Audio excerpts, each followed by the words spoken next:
Logika keempat supaya kita iman dan tambah kuat imannya adalah logika yang mudah dicerna oleh kebanyakan orang atau yang bisa diindra. Begini misalnya dalam sebuah ayat di surat Al-Kahfi, kemudian di awal surat Al-Ahqaf, kemudian di sebagian surat At-Tur, ada penjelasan begini. Ketika Rasulullah mengajak manusia menyembah Allah, kemudian orang-orang kafir tanya, lalu Tuhan kamu siapa Muhammad? Tuhan saya adalah Allah menciptakan langit bumi. Terus mereka berandai-andai, ada Lata, ada Uzza, ada Manat, ada Hubal. Itu Tuhan-Tuhan kami. Terus Rasulullah bertanya, apakah Tuhan-Tuhan yang kamu sembah itu memberi kontribusi saat langit dan bumi diciptakan? Mereka menjawab, tidak Muhammad, itu Tuhan-Tuhan yang kami bikin. Begitu juga asumsi tentang Tuhan-Tuhan yang lain. Apakah Isa ikut menciptakan bumi atau menciptakan langit? Tentu jawabannya tidak. Karena Isa lahir di bumi, orang tahu tanggal lahirnya, tahu tahunnya, dan sebelum ada Isa juga sudah ada bumi. Sehingga untuk menetapkan tauhid, berkali-kali Quran tanya, Amman khalaqas samawati wal ardo, siapa sih yang menciptakan langit bumi? Siapa sih yang menurunkan air dari langit? Siapa yang mengatur ini, itu. Akhirnya mereka menjawab, itu semua Allah Muhammad. Begitu juga kemungkinan setan misalnya. Setan itu fisik atau makhluk atau apa saja yang tidak kita lihat. Kemudian setan itu lewat rayuannya, lewat tipu dayanya ingin disembah. Kata Allah menjelaskan ini, Ma asyadtuhum khalqas samawati wal ardi wala khalqa anfusihim. Kamu tidak perlu takut sama setan atau apalagi menuhankan setan. Setan itu tidak yang punya reputasi menciptakan langit dan bumi. Bahkan setan tidak bisa menciptakan dirinya sendiri. Ini menjadi pengetahuan bagi kita. Betapa bagi pakar-pakar tauhid, ahli tauhid, ketika setan nyatanya diusir dari surga, itu pun versi mereka. Versi mereka pun mengatakan seperti kita bahwa setan itu diusir dari surga dan ya keluar dari surga.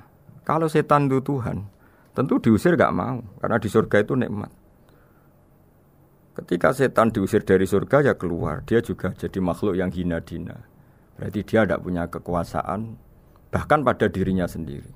Dipaksa keluar dari surga ya keluar, dipaksa menjadi ahli neraka ya jadi ahli neraka, dipaksa jadi apa saja juga dia akan jadi seperti yang dipaksakan.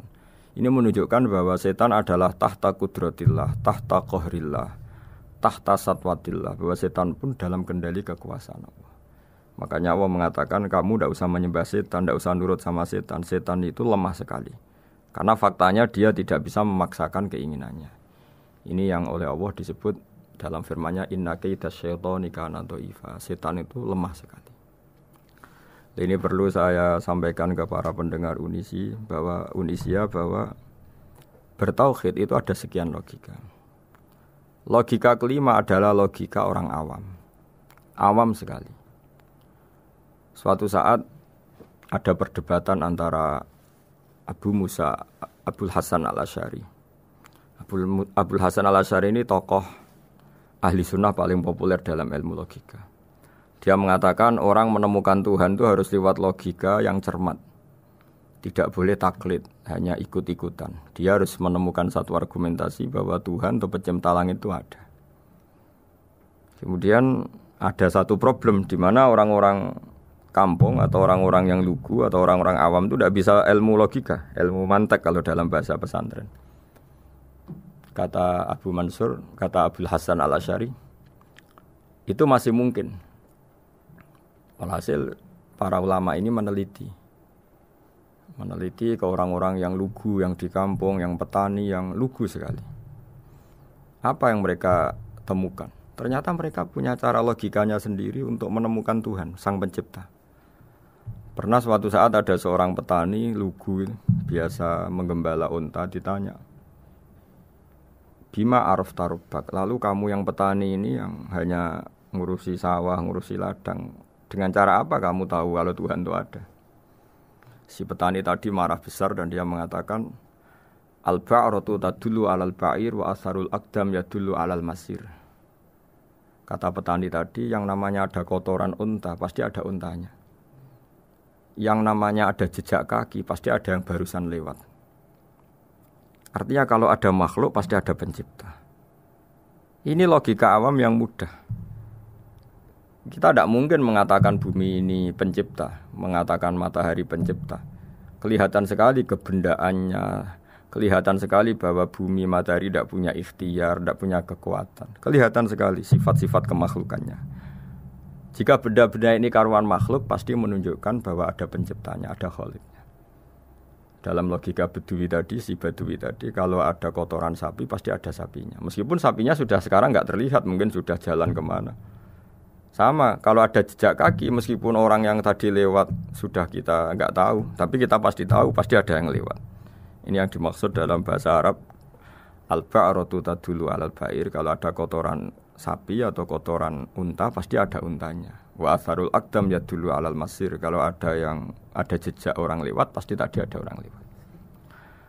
Nah, semua metode ini digunakan semua oleh Rasulullah. Logika yang bagi intelektual, logika bagi kaum awam, logika bagi kaum menengah, ya tidak awam, tidak intelektual. Semuanya digunakan, semuanya jadi media untuk memastikan bahwa logika tauhid ini logika pilihan, logika yang benar-benar logika.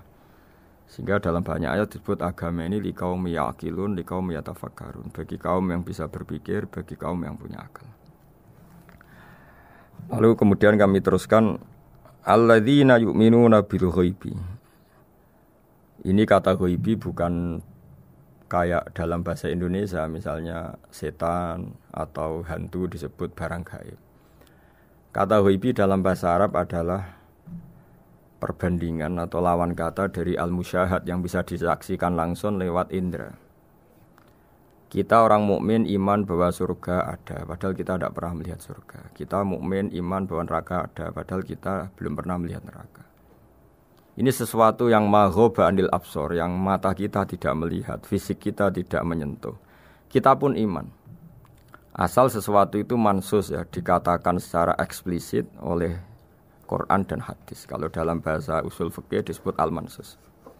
Ciri mukmin diantaranya adalah yang paling pokok alladzina yu'minuna bil ghaibi. Iman dengan sesuatu yang enggak kelihatan. Lalu kemudian para ulama cara pandang beda-beda. Bedanya bukan karena mereka bertentangan enggak, tapi ini menurut kelas rasa yang berbeda-beda. Bagi orang-orang sufi ya, Allah itu tidak bisa dikatakan al-ghaib, sesuatu yang enggak kelihatan. Karena Allah itu begitu jelas, az-zahir. Kata orang sufi, Allah itu zahir. Begitu juga dalam Asmaul Husna disebut Allah itu az-zahir, begitu jelas. Karena orang yang akalnya mapan, hatinya mapan, melihat satu lemari yang bagus, pasti langsung mensifati bahwa pembuatnya adalah orang yang hebat. Orang yang melihat mobil mewah atau pesawat yang canggih, pasti kepikiran pertama adalah pasti pembuatnya canggih. Sehingga eksistensi pembuat pesawat itu adalah orang hebat, itu langsung tertanam ketika melihat pesawat itu hebat. Bagaimana mungkin seseorang ragu akan kehebatan pembuat pesawat ketika melihat detail-detail pesawat? Pasti langsung kepikiran kalau pembuatnya itu hebat. Memutuskan bahwa pembuat pesawat hebat itu tidak harus ketemu yang membuat, juga tidak harus melihat. Tapi akal kita pasti meyakini pembuatnya itu hebat. Berarti keputusan menyimpulkan bahwa pembuatnya hebat adalah az-zahir begitu jelas. Begitu juga langit dan bumi, matahari semuanya tertata rapi. Air dengan fungsi manfaat yang sebegitu hebat, oksigen, semua tanaman, buah-buahan. Meskipun kita tidak pernah melihat Tuhan, tapi akal kita, nurani kita pasti berkeyakinan dan tahu betul pasti pembuatnya itu zat yang super hebat, super bijaksana. Sehingga dalam kategori ini Allah tidak bisa dikatakan sesuatu yang enggak tersentuh, yang enggak terjangkau. Allah itu az-zahir begitu jelas. Sehingga di antara Asmaul Husna disebut az-zahir. Sebab itu saya menganjurkan atau saya punya saran bahwa alladzina yu'minuna bil ghaibi itu contoh paling mudah itu kayak surga, kayak neraka. Kalau Allah sendiri itu az-zahir, mudah diketahui. Karena tadi orang yang melihat pesawat canggih pasti saat itu juga berkeyakinan dan itu pasti benar, pasti pembuatnya juga canggih. Nah, di sini disebut alam raya ini ayat, semuanya itu bukti kekuasaan Allah. dalam syair-syair orang sufi masyhur sekali itu wa fi kulli syai'in lahu ayatun yadullu ala annahul wahidu. Setiap sesuatu kejadian di alam raya adalah bukti keesaan Allah, bukti eksistensi Allah Subhanahu wa taala. Allahumma salli wa sallim ala sayyidina Muhammadin wa ala ali sayyidina